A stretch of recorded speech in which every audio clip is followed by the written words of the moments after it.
وہ شیخ عبدالحق جنہیں محقق علی الاطلاق کہا جاتا ہے، اور بر صغیر میں یہ جو دھڑے بندی تھی جو اہل سنت سے جدا ہو کر لوگوں نے اپنے اپنے مسلک بنائے، اس سے پہلے جو بالاتفاق بر صغیر میں علم حدیث کی ہر سند حضرت شیخ کے ذریعے سے رائج ہوئی،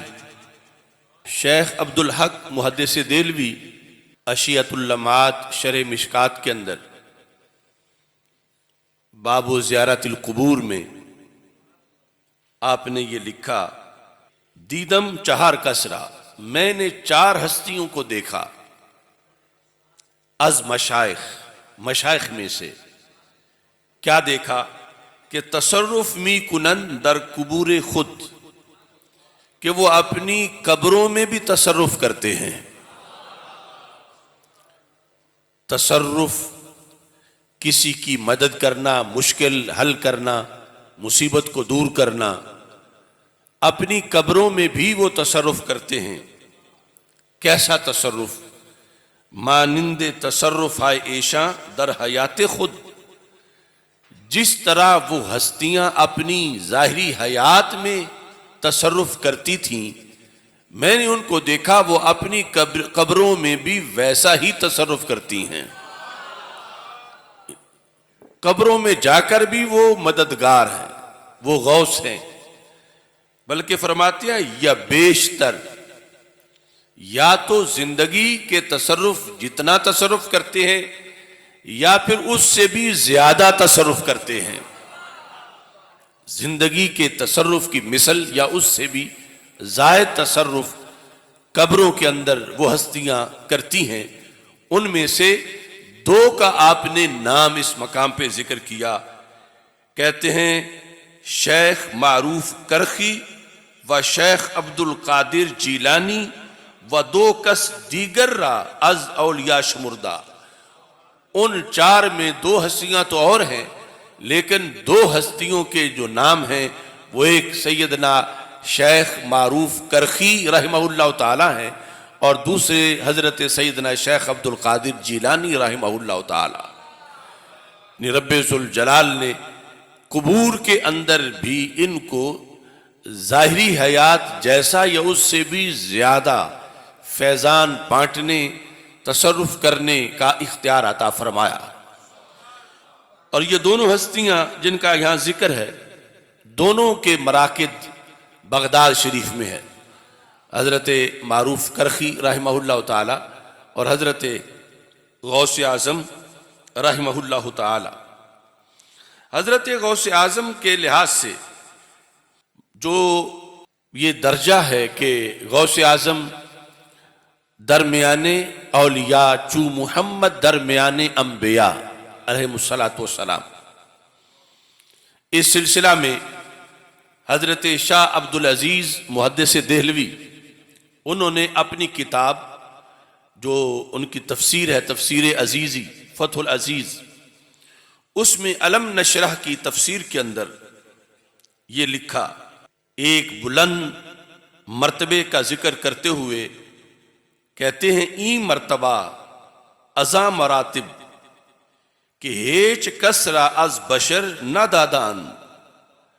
کہ مراتب میں سے یہ مرتبہ جو بنی نوع انسان میں سے کسی انسان کو بھی نہیں دیا گیا مگر باتوفیل این محبوب مقبول، برخ از اولیاء امت را ازو شمع از محبوبیت آن نصیب شدہ۔ ہاں، محبوب اعظم سید المرسلین خاتم النبیین احمد مجتبی جناب محمد مصطفیٰ صلی اللہ علیہ وسلم کی وساطت سے، آپ کے وسیلہ سے محبوبیت کا یہ درجہ جو ہے، اس کی ہلکی سی خوشبو اللہ نے چند ولیوں کو عطا فرمائی ہے۔ یعنی انبیاء کے بعد اولیاء کے اندر چند ولی ساری امتوں میں سے ایسے ہیں کہ جن کو اس مرتبے کی ہلکی سی خوشبو دی گئی ہے، تھوڑا سا حصہ اس محبوبیت کا دیا گیا ہے، اور وہ ملا وساطت کے بغیر نہیں، وسیلے کے بغیر نہیں، بلکہ حضرت محمد مصطفیٰ صلی اللہ علیہ وسلم کے توسل سے اللہ تعالیٰ نے محبوبیت کا، انفرادیت کا وہ مرتبہ کچھ ولیوں کو عطا کیا ہے۔ حضرت شاہ عبدالعزیز کہتے ہیں جس کے نتیجے میں وہ ولی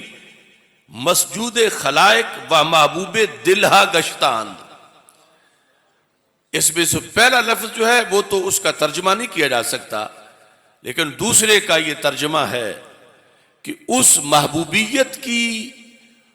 اس خوشبو کی بنیاد پر جو رسول اکرم صلی اللہ علیہ وسلم کی وساطت سے ان چند ولیوں کو ملی، وہ ولی کیا بن گئے؟ لکھا ہے کہ محبوب ہا دل گشتہ، محبوب دل ہا گشتان، وہ دلوں کے محبوب بن گئے ہیں۔ ان کو انسانوں میں بہت زیادہ مقبولیت عطا کی گئی ہے۔ وہ کون سی ہستیاں ہیں؟ تو یہاں پر حضرت شاہ عبدالعزیز محدث دہلوی انہوں نے لکھا، مثل حضرت غوث الاعظم و سلطان المشائخ نظام الدین اولیاء قدس اللہ سرہما، یہ دو نام لکھے کہ رسول اکرم نور مجسم شفیع معظم صلی اللہ علیہ وسلم کی وساطت سے صحابہ کرام رضی اللہ تعالی عنہم کے بعد جو ولی ہیں ان اولیاء کو محبوبیت کا یہ حصہ خصوصی طور پر دیا گیا کہ ان کا فیض دور دراز تک پہنچا اور امت میں ان کی محبت کو ہر طرف اس کے جھنڈے لہرا دیے گئے۔ ان میں سے حضرت غوث پاک رضی اللہ تعالی عنہ اور نظام الدین اولیاء رحمہ اللہ تعالی، آپ کا بطور خاص حضرت شاہ عبدالعزیز محدث دہلوی نے ذکر کیا۔ ابتدائی حوالہ جات ہیں جن میں حضرت شیخ عبدالحق محدث دہلوی اور پھر بعد میں آ کر حضرت شاہ عبدالعزیز جو حضرت شاہ ولی اللہ محدث دہلوی کے فیوز کے قاسم قرار پائے، انہوں نے جو اس سلسلہ میں ٹائٹل منتخب کیا سیدنا شیخ عبدالقادر جیلانی کے ذکر کے لیے، تو وہ ٹائٹل وہی ہے جس سے آج ہم یہ کانفرنس منعقد کر رہے ہیں۔ لکھا کہ حضرت غوث الاعظم، کہ غوث اعظم رحمہ اللہ تعالیٰ کو محبوبیت کا اللہ نے خصوصی مرتبہ عطا کیا۔ آج یہ دھڑا بندی کے بعد اور فرقہ واریت کے بعد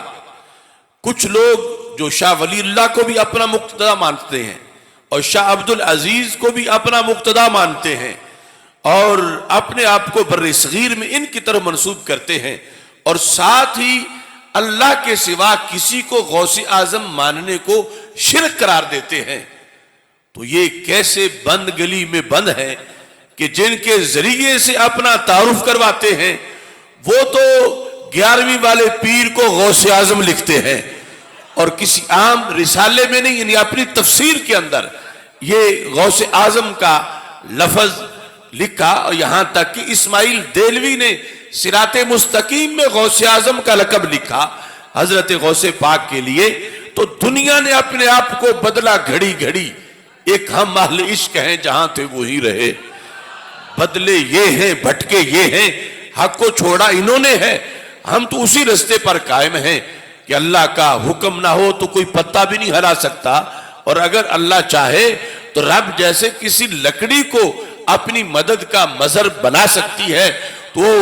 فرعون کے سانپوں کے مقابلے میں توحید کی وہ عصا بھی مددگار بن جاتا ہے، اور اس پر اللہ کی تجلیات کا نزول ہوتا ہے، اور جو مومن ہے اور کامل مومن ہے اس پر تو اس کے دل پر روزانہ 360 جلوے نازل ہوتے ہیں۔ ان اللہ تعالی ینظر الی قلب المؤمن فی کل یوم 360 نظرۃ، رب ذوالجلال کامل مومن کے دل پر روزانہ 360